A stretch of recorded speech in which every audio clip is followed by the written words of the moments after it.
Good morning, folks. Mike Cayley 7 here. That is sawdust and wood chunks. That is a pile of wood that used to be in my front steps. Those are my new steps. Step 1 in my renovation process. Next, I will scrape down the paint on here and put some new paint on, if the temperature's right. But I pulled out the old do-it-yourself skills and used in 15 years, and I did it. Look at that, huh? 3 trips to Home Depot. Typical. But, yeah, I did it myself. Not a bad job there. Let me, I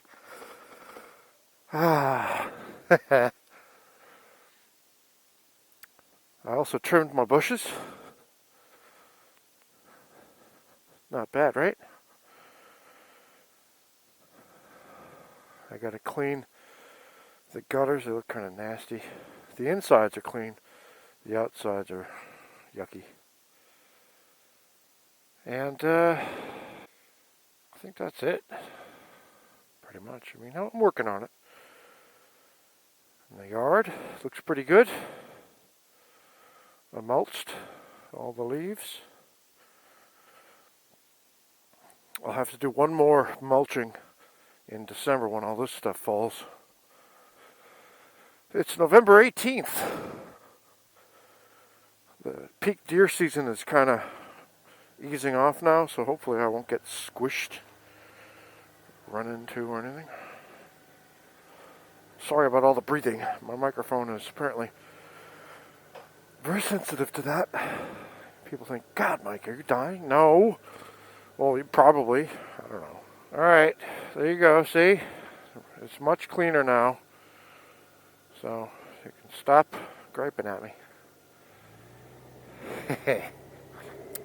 On the community tab on YouTube, I don't know if you've noticed that, but go to somebody's YouTube homepage, and if they have a community tab, I think there's a certain number of subscribers you have to have first, but the community tab is there for some of us, and we post pictures and things. I don't know if you can post videos in the community tab, but there's a picture of me smiling with my stairs. No, I was working on the stairs. A picture of me with a saw cutting wood.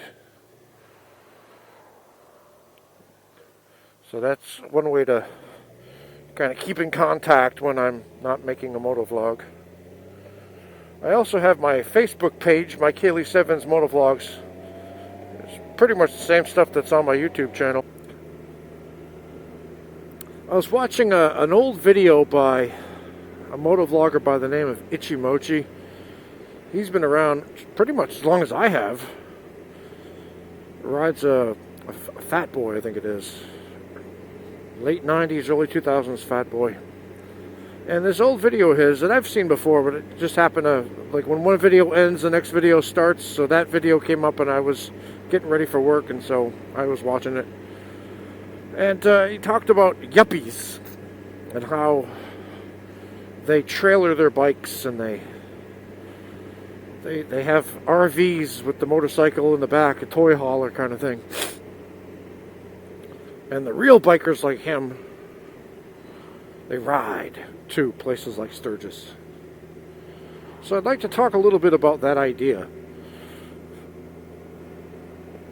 So first thing, it's funny that he says Yuppies, because I remember when Yuppies first came into popularity. It was during the 80s, when the Yuppies were people in their 30s. And Ichimochi was one of them, I would assume. He was in his 30s in the 80s, late 20s, early 30s in the 80s. And young urban professional person is what they were called. Now they're called boomers, and Ichimochi is among them. And I don't know if Yuppie now just refers to anybody who's a young urban professional person. I don't know. I don't know what Yuppie is used for exactly now, but it was back then.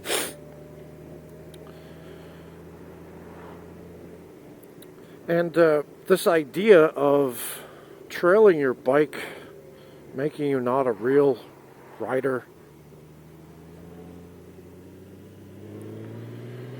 that wasn't the safest thing you did, Mike. Oops. Anyway, where was I? Besides trying to get myself killed? Trailering. Alright, here's my idea on this. There's one side of me that kind of feels one way and then the other, so here we go. I'll start with a story. Moose and I were out in Michigan. We were in the Upper Peninsula up by Whitefish Bay. I think it was Munising. Yeah, we were in Munising, Michigan. Staying at a little place there. And we had been riding for, hundreds and hundreds of miles. And our bikes were all filthy, and we were all road filthy and whatever. And we pull up to this hotel, and this big truck, pickup truck, comes up. A couple of cars, a couple of pickup trucks, and they got trailers, and they got bikes on the back, Harleys on the back. And all these guys hop out of the truck, and they all look like, middle-aged or late middle-aged dudes with their white hair and their white goatees, wearing, Patagonia jackets or North Face jackets, whatever, kind of suburban, older people clothes. And we just kind of looked at them, okay. And then we were going in and out, getting our stuff off the bikes and that. And then we went out afterwards to go find a place to eat. And now all these guys come out, and they're now dressed in all their Harley finery. They've got on their leather chaps, their blue jeans, their Harley boots, their Harley jackets, their Harley vests, covered in patches and doodads, and got on their do-rags and their sunglasses and their half helmets. Some of them, I don't even think had helmets, come to think of it. And they had transformed into bikers. And Jay and I were kind of like Ichimochi in that, like, real bikers ride here. They don't trailer their stuff here. So I get it. I get it, the snickering and the looking down your nose at these people who trailer their things and then go into the hotel and change, and next thing you know, they're bikers. So there is that side of things, but I can also totally see the other side of that. I can absolutely see it. Because when I'm in my late 50s, early 60s, mid 60s, late 60s, if I'm still alive and able to ride, do I really want to ride, 2,000 miles to a place and then ride around that place and then ride 2,000 miles back? I don't know if I'll be able to do that. I don't know if I'll have the physical strength, the stamina. I mean, I already like comfort as it is. I'm not going to be out there in a tent. I glamp. I'm at the hotel. If it has a hot tub, all the better. So I can entirely see myself going that route at some point. Simply because of comfort. When you're older and you're in pain all the time, I'm already in pain all the time, I think comfort becomes a big, big thing. So, on the one side, yeah, I snickered, and I had an idea about, real bikers ride their bikes to the place.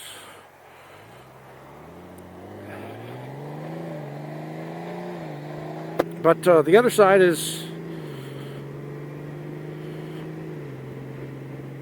I guess, acknowledgement that kind of thing happens. And not to disparage, not to judge too harshly, because you don't know a person's story.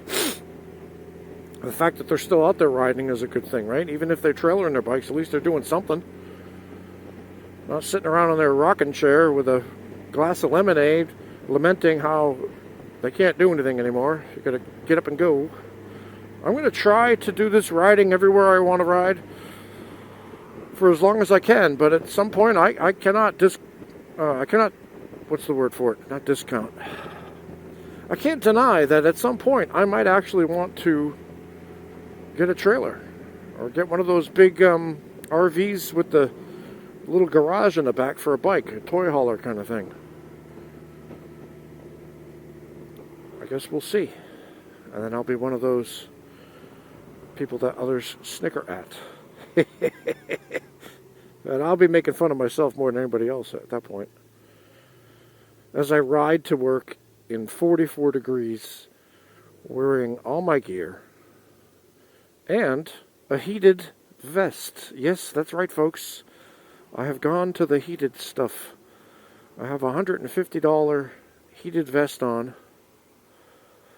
From if you go to Amazon, it's called Klimmix, Climmix, which is kind of weird. Klimmix.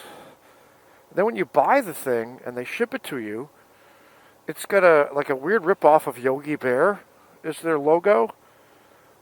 And the name on the jacket or the vest says Kombear, Come Bear. Come Bear. Yeah. Chinese people they don't understand what Come Bear means. Anyway, as I wear my bear semen vest, I guess that's how they keep it warm. Battery operated. And my heated grips and my heated seat. Here I am. I'm a real biker with my heated comforts. It's my Kaylee 7 trying not to get killed by this truck over here. I'll talk to you later.